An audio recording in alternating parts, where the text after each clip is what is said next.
aproveitando um pouco para se apresentar, né? Eu invisto na Bolsa de Valores desde 2003, para quem não me conhece. Comecei a investir em fundos imobiliários em 2009. Em 2015, depois já com a certificação exigida lá pela CVM, a CNPI, eu lancei o Desmistificando FI, que é, de forma independente autônoma, o primeiro serviço independente autônomo exclusivo de fundos imobiliários.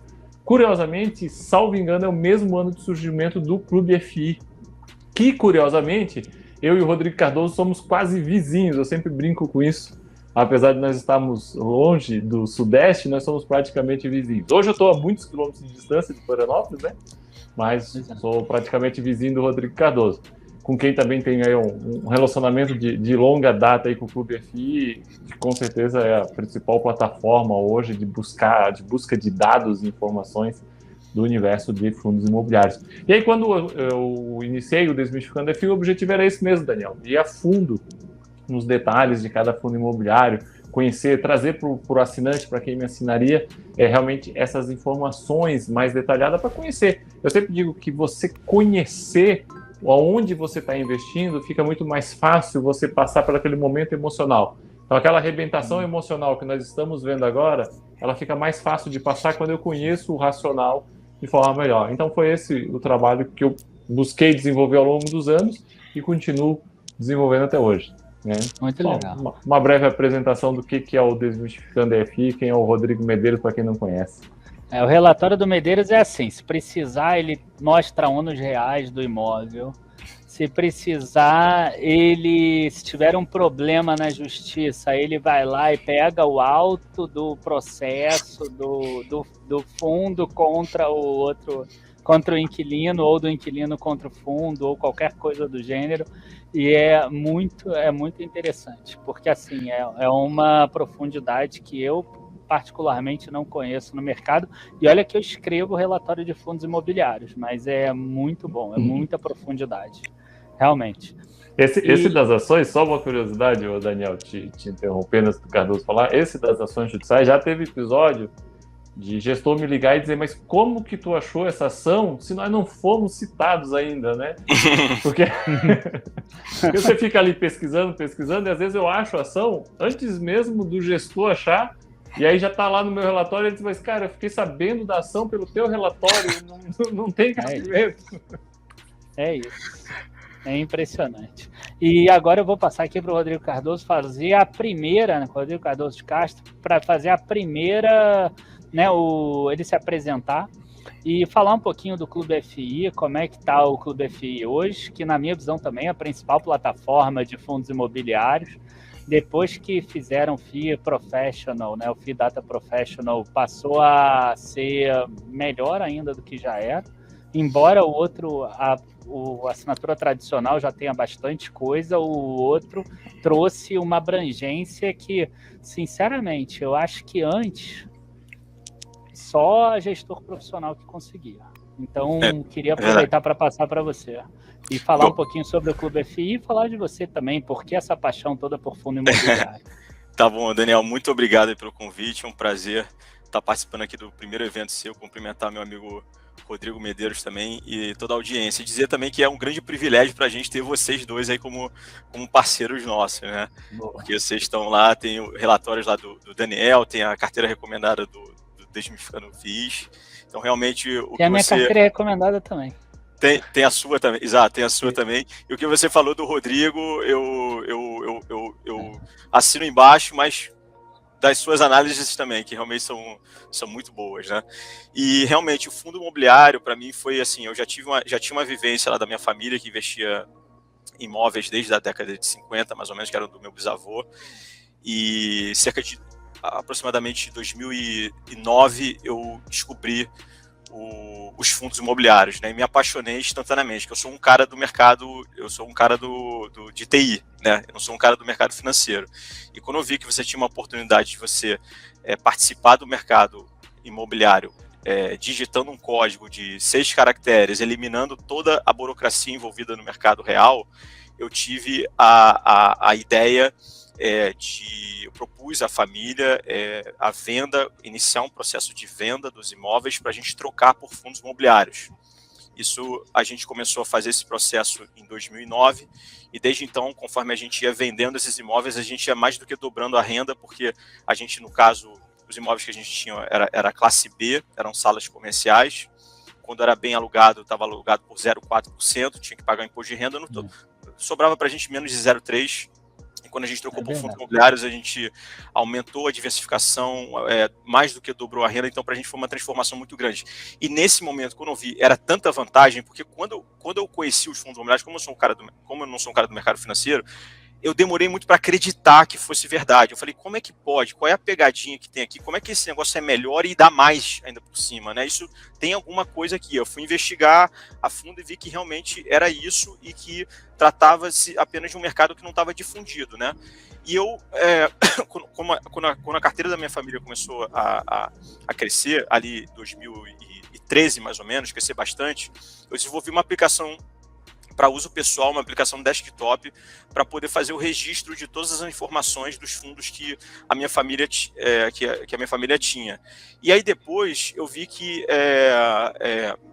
esse software, se fosse oferecido na web, teria uma grande serventia para o mercado. E eu achava muito estranho que esse mercado ainda não estava super difundido. Quando eu entrei,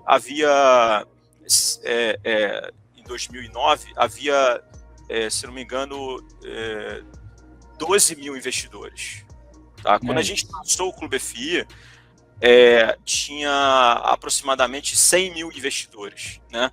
Então, como eu vi que realmente era um produto que eu já tinha testado muito bem na minha vivência, e eu acreditei muito nesse produto, eu falei, bom, se ninguém quer divulgar esse mercado de verdade, então eu acho que eu vou cumprir essa missão aí, e aí a gente teve a ideia de começar a trabalhar no projeto do Clube FI para a web, né, ali no meio de 2014, e lançamos oficialmente exatamente no dia 19 de janeiro de 2015, né?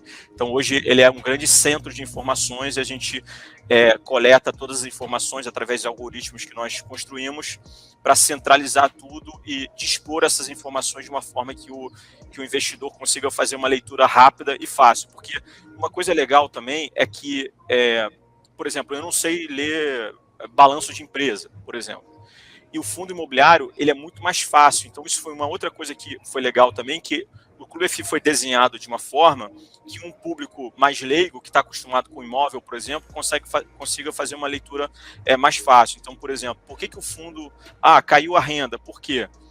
Porque teve um inquilino que saiu. É muito mais fácil de entender. Agora, você imagina a Petrobras diminuiu o dividendo. Por causa do dólar, por causa do Twitter do Trump, por causa da OPEP, por causa de não sei o quê. E as pessoas meio que têm muito menos previsibilidade e elas não conseguem entender o que está acontecendo. No caso de fundo imobiliário, eu sempre faço essa analogia com imóvel e fica muito mais fácil não só eu entender, mas também me posicionar e aguentar os momentos de queda de uma forma muito mais fácil, porque eu sei que no mercado secundário está despencando aqui, mas olha só o que está acontecendo no mercado real. Olha, o valor patrimonial não está caindo tanto assim. Então isso significa oportunidades, ou seja, é muito mais fácil de você fazer o valuation, no caso de fundos imobiliários, do que o mercado acionário. Né? Então hoje, 100%, eu brinco dizendo que eu sou 200% fundo imobiliário, né? Que 100% do meu patrimônio está nisso e 100% do meu trabalho está envolvido nisso também. Muito legal, muito bacana. É muito bom você falar isso também, porque a gente vê, né, como cresceu esse mercado de fundos imobiliários. Hoje em dia, por exemplo, lá no Clube FI, você tem aí de cabeça, mais ou menos, pelo menos em ordem de grandeza, quantos fundos imobiliários tem aberto? Ou Rodrigo Medeiros, aqui? Quantos são negociados? Se eu não me engano, está em 366 os fundos negociados hoje. Você vê, impressionante, né? 366, hoje em dia já passou de 1,5 milhão de cotistas em fundos imobiliários. E eu lembro a primeira vez quando subiu muito, que foi aquela abertura do BBPO, que foi exatamente foram gerentes do Banco do Brasil que botaram um monte de gente para dentro do BBPO. Tem uma história engraçada nesse fundo aí, que quando eu entrei eu comprei no IPO, né? E falei, eu falei para minha família, não, isso aqui é longuíssimo prazo, isso aqui é um fundo, contrato de 10 anos, atípico e tal.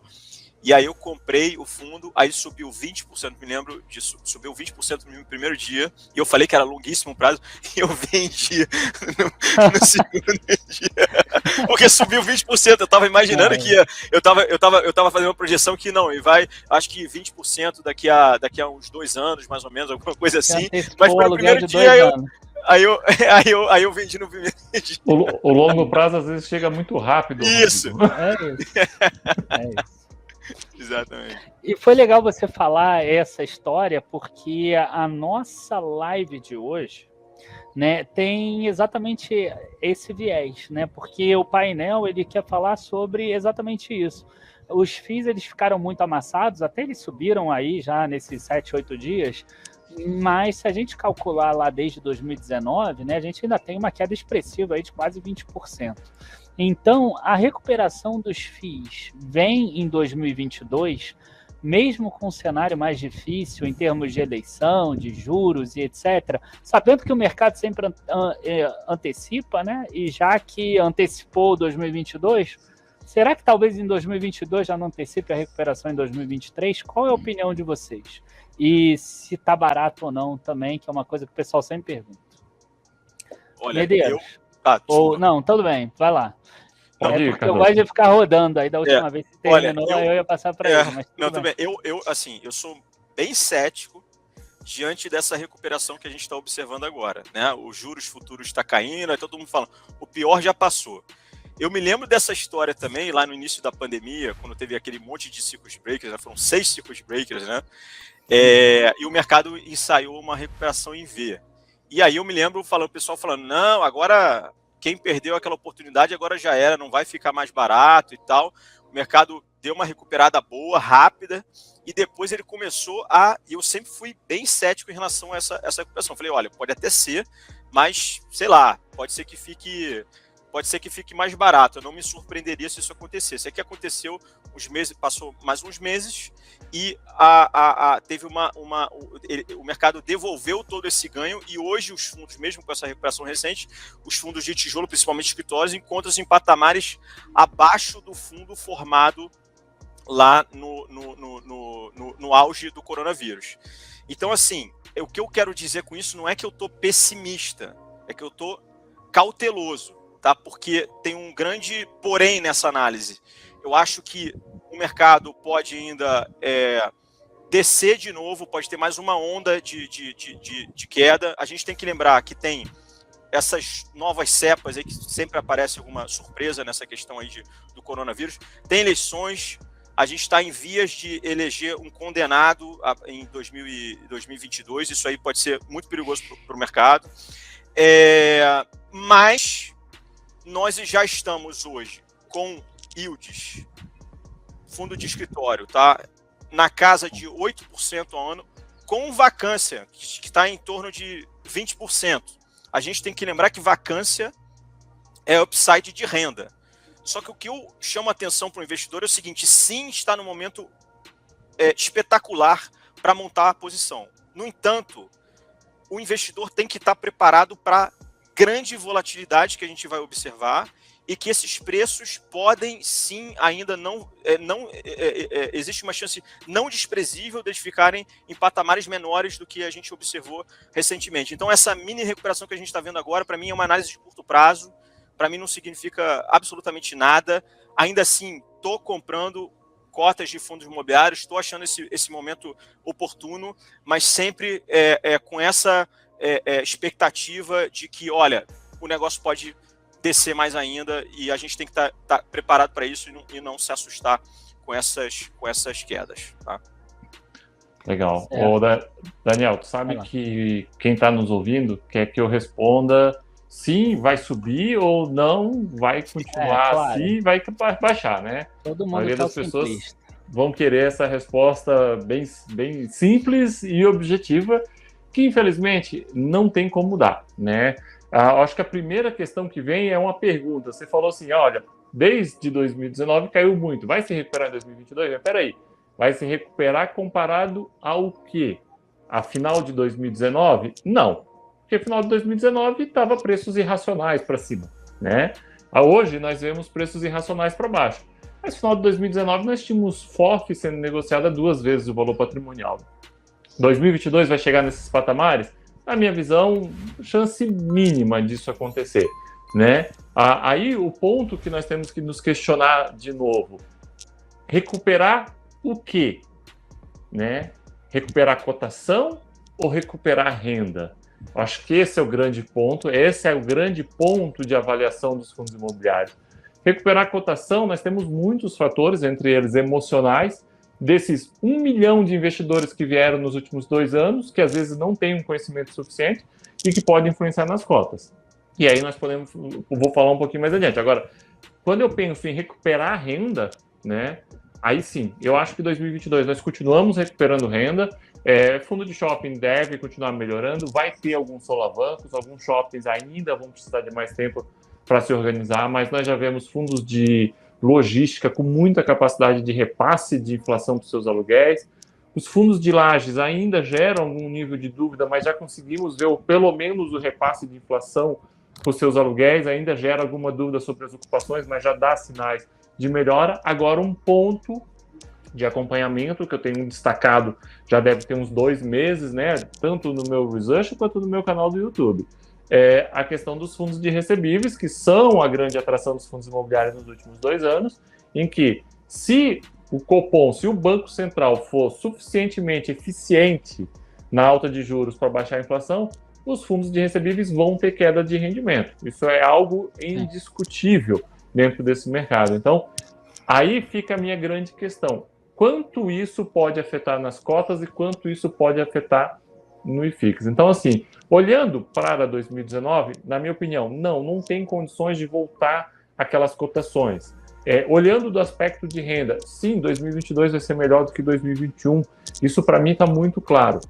Olhando para o aspecto de cotação de hoje, tá? Aí eu estou um pouco mais no sentido do que o Rodrigo falou. Nós vamos ter muita volatilidade ainda.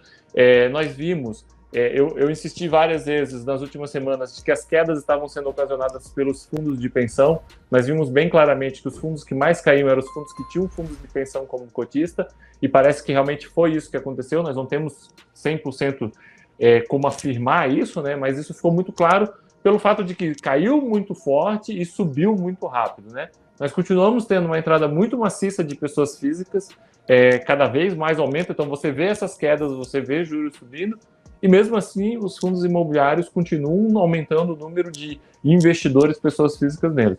Então, isso pode, sim, segurar um pouco a queda. Minha opinião, os fundos imobiliários estão hoje, se em 2019, nós estávamos em preços irracionais para cima, hoje, de um modo geral, nós estamos em irracionais para baixo, quando nós olhamos para os fundos de tijolo. Quando nós olhamos para os fundos de papel, eles parecem muito bem precificados. Até o fato da renda deles vir a cair em 2022, de repente não justificaria uma queda na sua cotação. Mas aí vem aquele ponto que eu digo, emocionalmente falando, porque no longo prazo nós sabemos que vai acompanhar o resultado, mas no curtíssimo prazo o emocional conta muito dos investidores. Então nós não sabemos como é que ele vai se comportar ali. Eu acredito que sim, nós vamos ter provavelmente uma antecipação de melhora dos anos seguintes. Se tem muito medo das eleições de 2022, apesar de tudo isso, eu acho que está muito já no preço. Em outros anos eleitorais, nós tivemos uma situação muito semelhante, que no ano anterior se precifica muito para baixo e no ano da eleição, especificamente, se começa um processo de correção, no sentido de, não vai ser tanto assim, mas evidentemente muita coisa ainda pode acontecer. O que eu tenho dito eu acho que mantenha o plano, a sua estratégia de fazer as compras parceladas, não entre num desespero, porque esse é aquele momento, Daniel, que as pessoas dizem, o investidor diz assim, poxa, acabou a festa, aquilo que estava muito barato está começando a ficar caro, vou comprar um monte. Enquanto, na verdade, tem muita coisa barata e muita coisa ainda pode ficar um pouco mais barato, não pode ter uma oscilação. A minha visão aí, em termos de cotação, é que sim, nós vamos ter uma pequena recuperação em 2022, mas não vai ser muito grande, e eu quero acompanhar, aí não tem como você ter assim uma visão clara do que vai acontecer com os fundos de recebíveis se a inflação realmente conseguir ser controlada. Eu acho que esse vai ser o grande diferencial. Isso é um ponto importante para quem estiver nos assistindo, nos ver. O Rodrigo falou que começou em 2009 a investir em fundos imobiliários, eu comecei em 2009, 12 mil investidores. Naquela época havia um comportamento.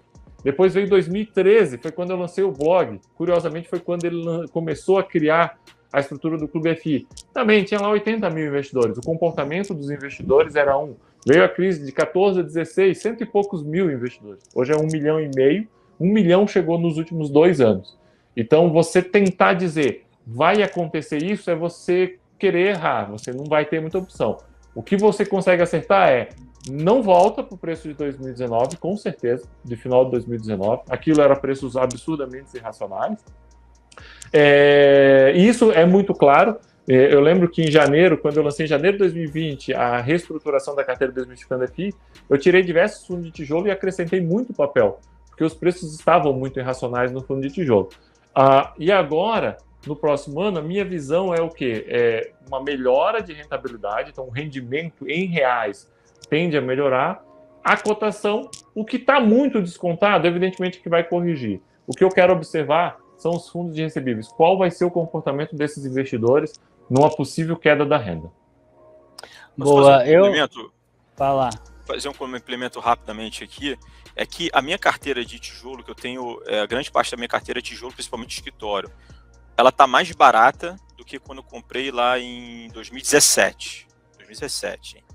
Então, assim, é muito interessante isso, porque, como o Rodrigo falou, mais de 1 milhão de investidores entraram nesse mercado em talvez 2 anos aproximadamente, né? E se assustam muito com essas quedas, né? Porque isso causa, né, perda de patrimônio, entre aspas, né? Porque se a pessoa vender por esses patamares, realmente vai perder.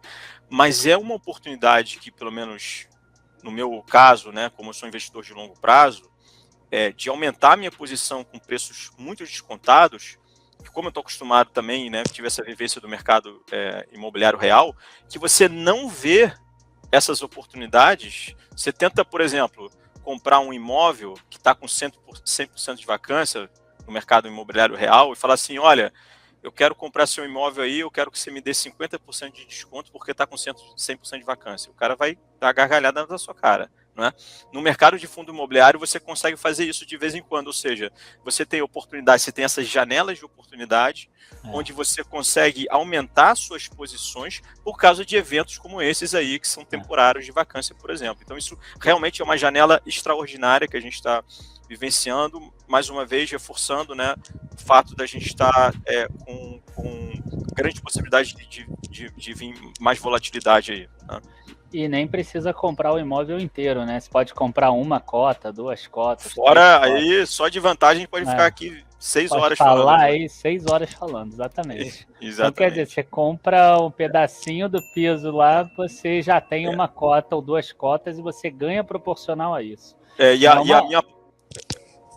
minha aposta aqui em relação a escritório, que eu acho que é o principal também, eu gosto de logística também, mas o escritório que está com essa vacância mais alta, então vejo um upside maior de renda, eu acho que ele pode estar entregando um yield acima de, hoje já está entregando 8, eu acho que a partir de mas eu não acredito em 2022 ainda não, eu acho que a partir de 2023, início de 2023, a gente já poderia estar oferecendo um yield on cost acima de 10%, mas por isso que o investidor tem que ter paciência e saber esperar.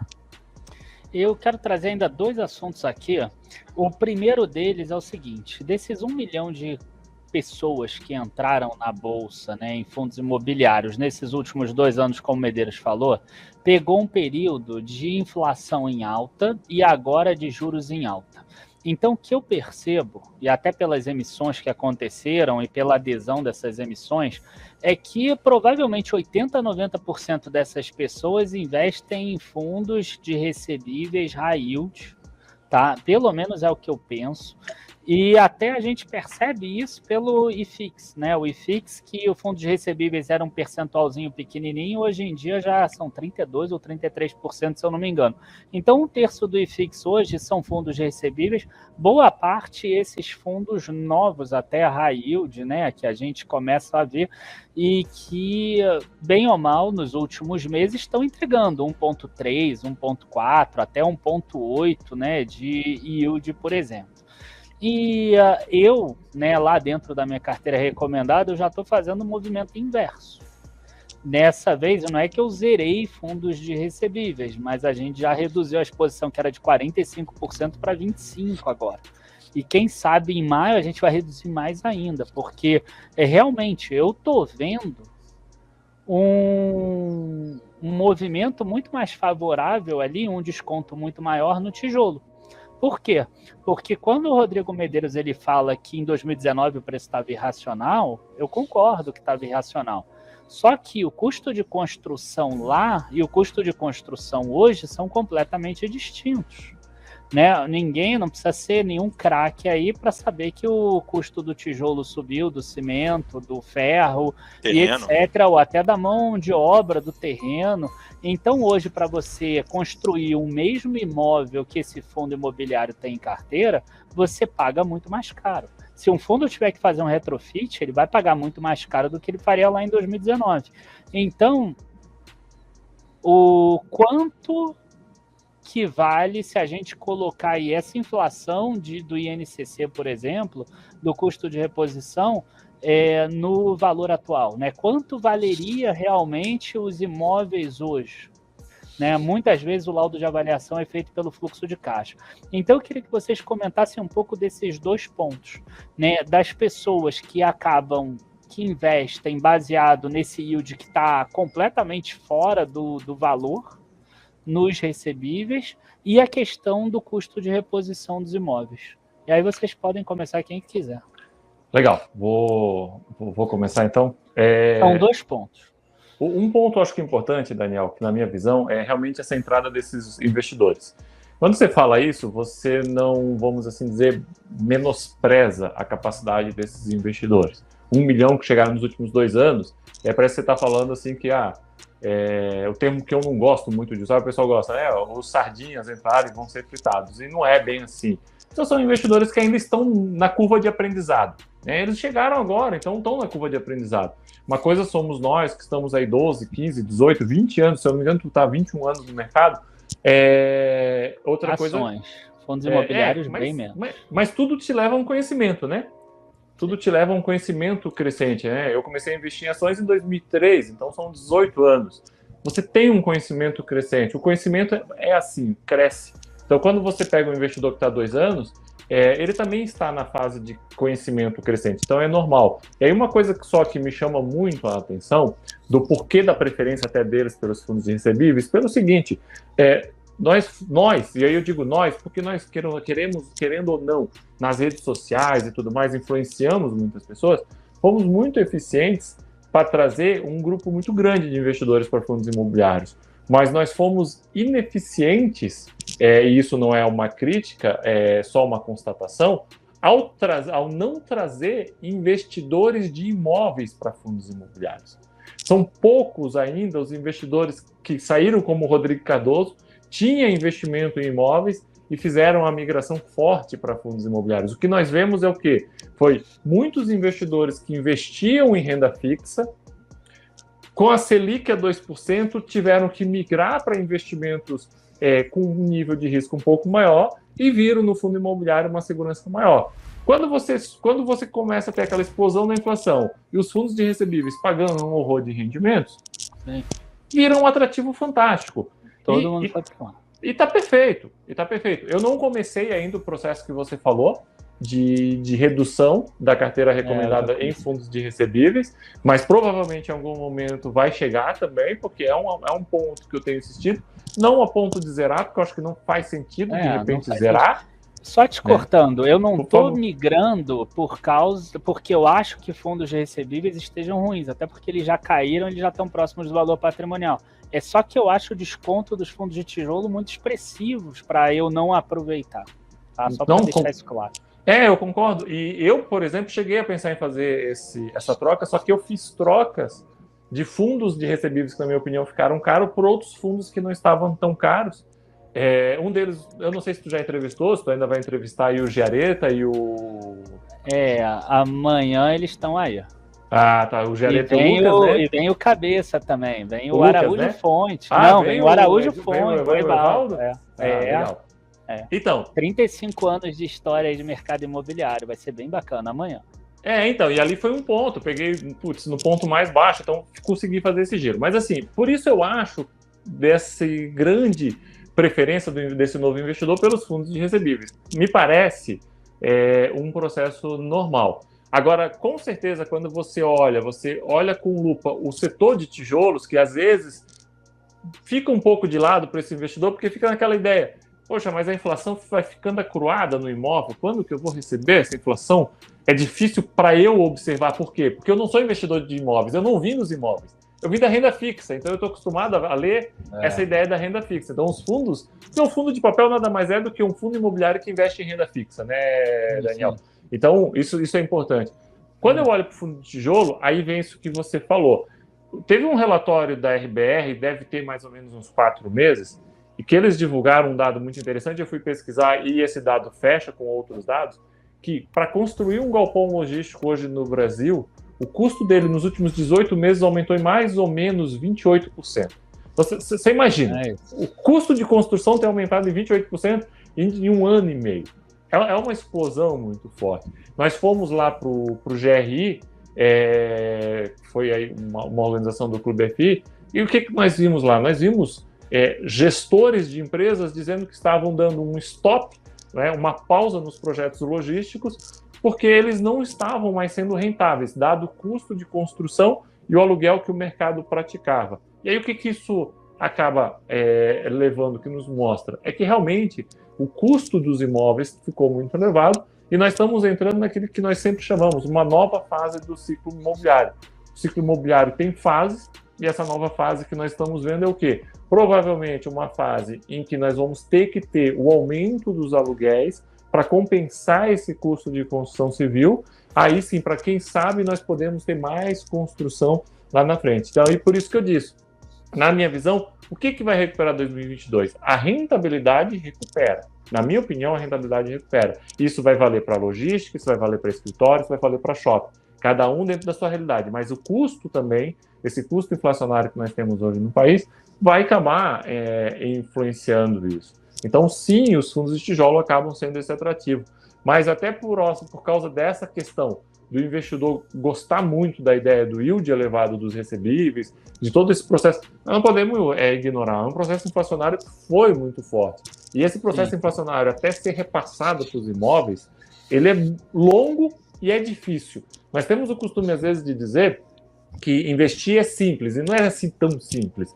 Tem alguns pontos que são mais detalhados. E aí, por exemplo, fundo imobiliário. Quando é que o fundo imobiliário valoriza? Muita gente me pergunta isso, né? Como é que o fundo imobiliário valoriza o fundo de tijolo? Eu preciso ter o custo de construção, o custo daquele imóvel aumentando, eu conseguir repassar aquilo para o aluguel, então eu dependo de vencimento de contrato permitir aquilo conseguir virar rendimento para então, de repente, eu conseguir observar isso na cota. O fundo imobiliário, ele acaba não conseguindo antecipar tanto esse processo. Ser formado muito por pessoa física, então ele é mais difuso, né? Ele não tem grandes investidores que compram grandes quantidades de cotas, até porque se isso acontecesse, a cotação explodiria rapidamente para cima ou para baixo, né? Sim. Porque nós não temos esse nível de liquidez.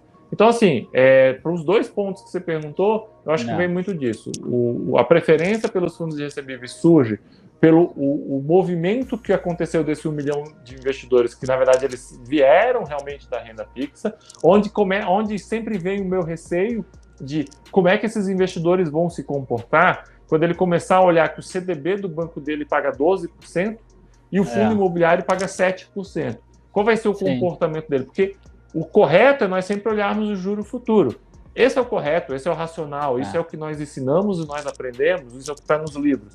Mas nem sempre é o que todos os investidores veem. Então, quando chegar lá, março, né? Eu acho que é março, que é a segunda reunião do Copom, vai dar março, a segunda reunião do Copom em 2022, que nós vamos ter juro batendo ali 11,5, mais ou menos, 11,25. E aí, como é que ele vai olhar o CDB do banco e o rendimento dos fundos imobiliários? Então, nós temos esse ponto. E aí também a questão de que a inflação vindo para baixo, como é que ele vai olhar seus fundos de recebíveis começando a reduzir? Ele vai dizer, poxa, eu estou desde o início de 2020 só tomando porrada na cabeça. Porque primeiro a inflação, depois os juros, foi pandemia, e agora essa renda desses fundos aqui cai em um monte. Não, deixa eu voltar aqui para o meu CDB, que me paga 11,5, e está tudo bem. Por isso que eu digo, isso é um ponto que nós vamos ter que acompanhar. E o outro ponto é a oportunidade que surge, porque quem compra hoje fundo imobiliário de tijolo, ele está numa situação muito diferente de quem comprou de 14 a 16. Quem comprou de 14 a 16, nós tínhamos uma grande queda da cotação dos fundos imobiliários por causa também de inflação alta e juros elevados, mas nós estávamos entrando num momento do ciclo imobiliário recessivo, em que os aluguéis começaram a reduzir, em que nós tínhamos excesso de imóveis eram vendidos muitas vezes abaixo do custo, porque precisava se vender mesmo os imóveis para gerar caixa, as empresas tinham dificuldade de caixa.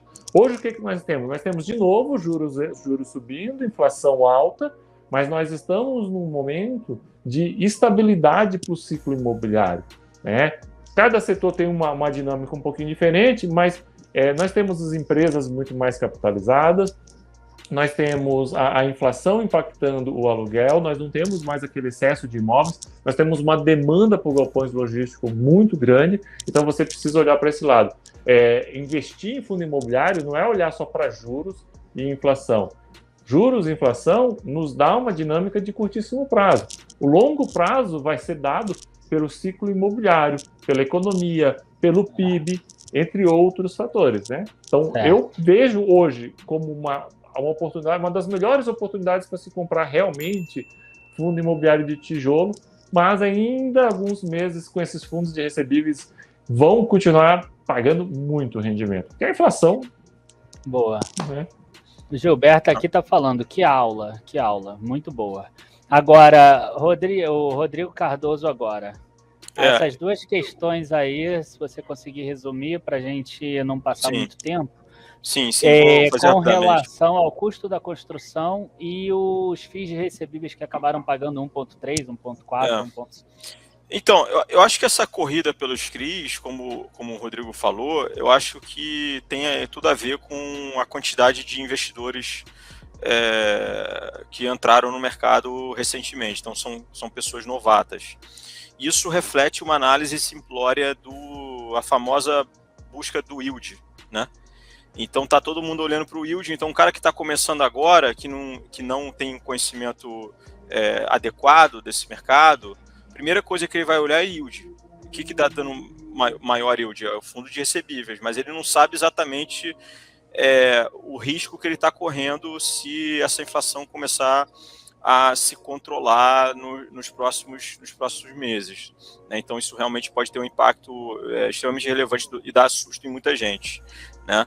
Agora, essa coisa da inflação no fundo de tijolo, pelo menos assim, a julgar pela experiência que a minha família teve lá imagina, 1950, daqui a mais 30 anos aí, vão fazer 100 anos aí que a gente está no mercado imobiliário. A gente pegou hiperinflação e esses planos desastrosos que foram inseridos aí na nossa economia, né? Então, o que eu ouvia é que nesses momentos você tinha contratos de aluguel, alguns contratos eram reajustados mensalmente, tá? E em vários momentos você não tinha como você repor tudo, então você tinha um cenário recessivo, você tinha um cenário de vacância extremamente alta e você só conseguia de fato essa correção da inflação no próximo ciclo imobiliário. Isso, ou seja, às vezes demorava 7 anos para acontecer, ou até mais do que isso, né? Não é instantâneo, não é um hedge instantâneo igual o CRI tem. O fundo de tijolo, na minha opinião, tá? Porque eu acho que é uma questão muito complexa esse negócio, se acompanha ou não acompanha. Eu acho que acompanha sim, mas no longo prazo, a partir de 7, 10 anos. Eu acho que isso a gente tem que... Porque no momento que a inflação está disparando, muita gente está sem dinheiro e aí não consegue repassar, e aí o fundo, de fato, faz negociações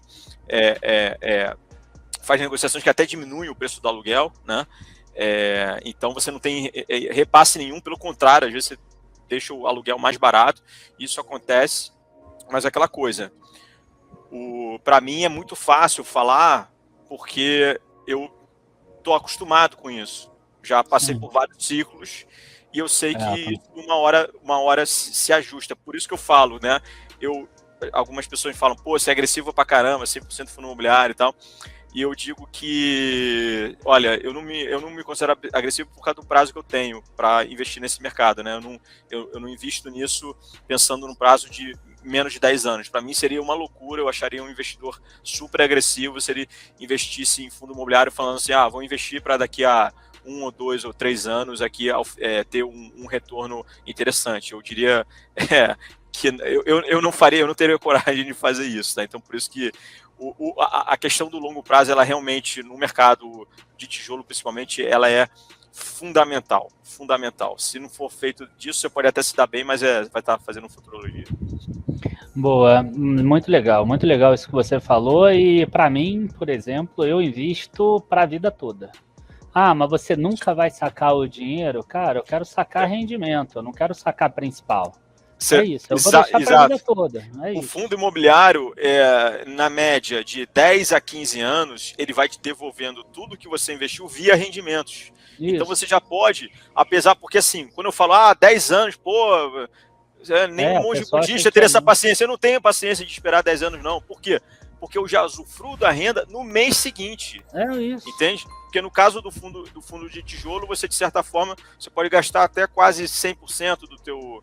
É recomendável que você não gaste tudo, mas enfim, reinvista uma parte, mas quase 100% você pode gastar sem preocupação com diluição do seu patrimônio. Tá? No curto prazo vai ter. No curto prazo vai ter porque tem esses solavancos aí no meio do caminho que causam essas distorções. Exato, é perfeito, é isso mesmo. Bom, infelizmente o tempo é curto aqui, um dia eu vou convidar vocês para a gente bater um papo de 2 horas, mas no evento a gente sabe que tem muita gente, então um acaba atrasando o outro se acontecer.